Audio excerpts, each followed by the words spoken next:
This episode is about film festivals, so once again it's full disclosure time. Besides from being a filmmaker, I am involved in several film festivals, so this advice is coming from first-hand knowledge.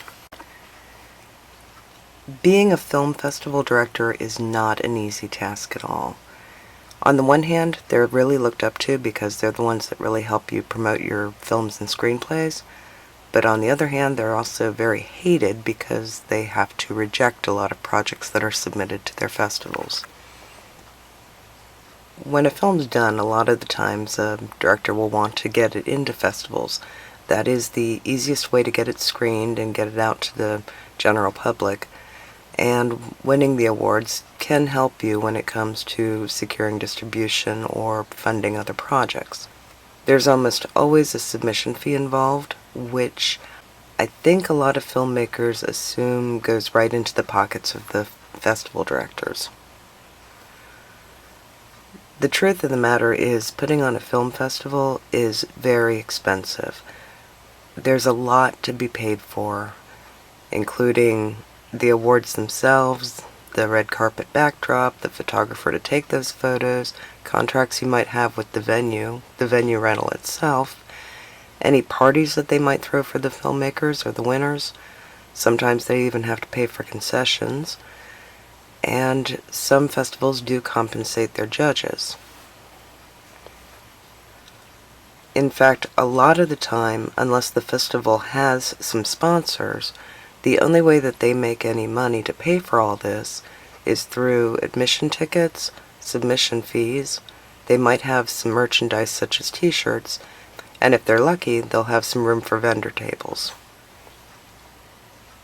But generally when filmmakers submit their projects to festivals, all they're thinking about are those winning laurels and a screening.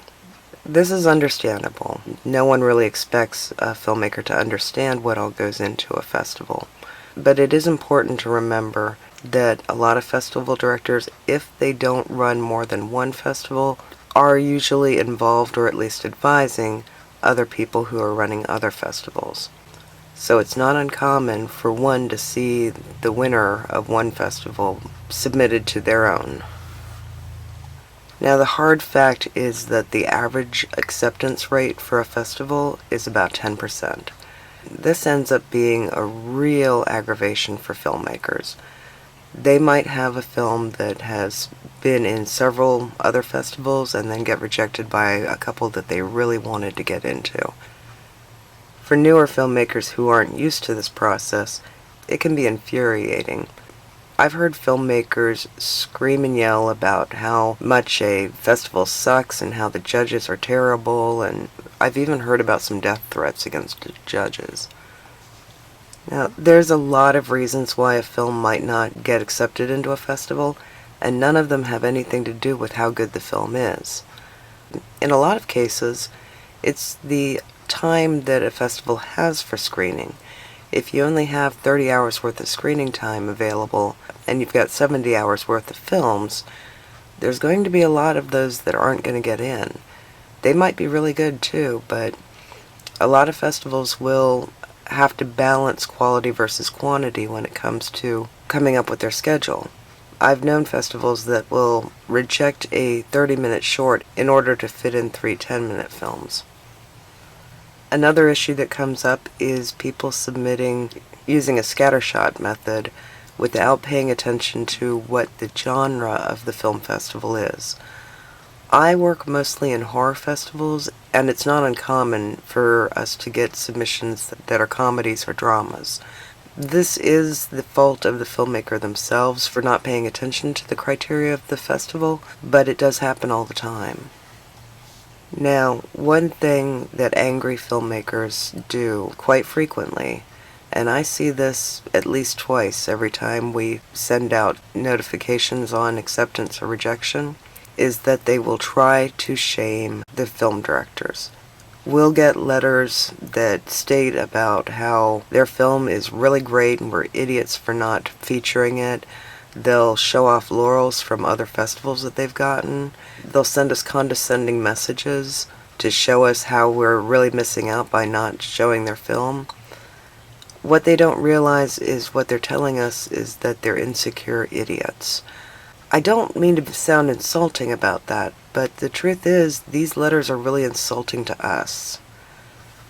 What's more is that we tend to remember these things. We'll remember if a filmmaker sent us a really nasty letter about what morons we are because we didn't feature their films in our festival.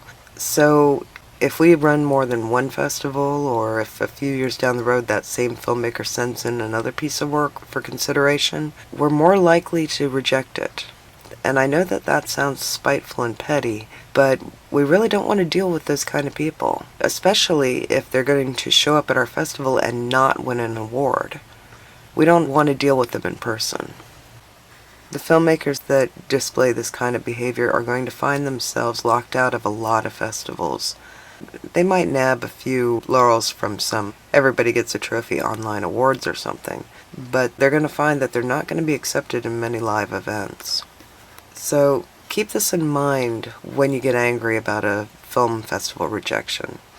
You can always contact the festival itself and ask why you were rejected.